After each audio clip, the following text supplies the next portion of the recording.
नमस्कार शेतकरी मित्रांनो, माझं नाव विजय परिहार. मी कावेरी कंपनीचा प्रतिनिधी आहे. परभणी आणि बीड जिल्ह्यासाठी काम करतो. तर आज आपण आहोत अकोली या गावी, जिल्हा अहमदनगर, तिथं कळस कृषी प्रदर्शनाच्या माध्यमातून सर्व शेतकऱ्यांना कावेरी कंपनीने एक लाईव्ह डेमॉन्स्ट्रेशनचे प्लॉट उभे केलेले आहेत.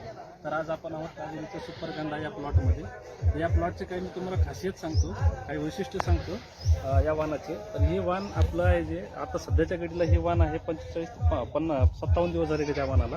तर तुम्ही बघू शकता की फुलाची संख्या एकदम दाट लागलेली आहे. आणि त्याचबरोबर हे या फुलाचा रंग एकदम गडद केशरी कलरचा रंगाचं फळ आणि आकर्षक असा रंगाचं फळ आहे. आणि विशेष म्हणजे तोडायला पण सोपं आहे. आणि सांगायचं म्हणजे त्याला तुम्ही किती जरी दाबलं आणि सोडलं तर जागेवर तसा आकार घेतं हे फूल. आणि त्याच्यानंतर ह्याच्या मागं कुठल्याही प्रकारचं फूल फाटण्याचा प्रकार हा घडत नाही ज्यावेळेस आपण याला दाबतो.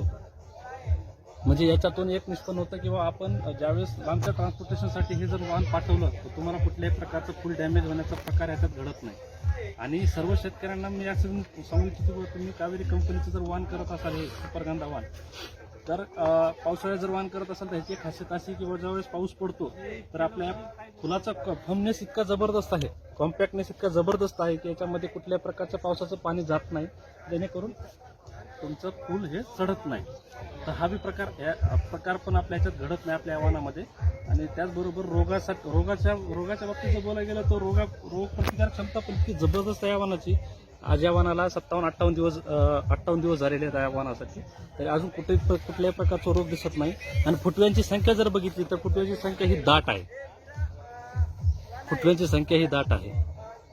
तरी माझे सर्व झेंडू उत्पादक शेतकऱ्यांना एक विनंती आहे की त्यांनी आपल्या या कावेरी कंपनी सुपरगंधा वाहन त्यांच्या शेतामध्ये लागवड करून तुम्ही त्यांचा अनुभव एकदम चांगला राहील हे मी एवढं तुम्हाला सांगू इच्छितो की त्यांनी त्यांच्या शेतामध्ये आपले वाहन लागवड करून भरघोस उत्पन्न करून घ्यावं. धन्यवाद.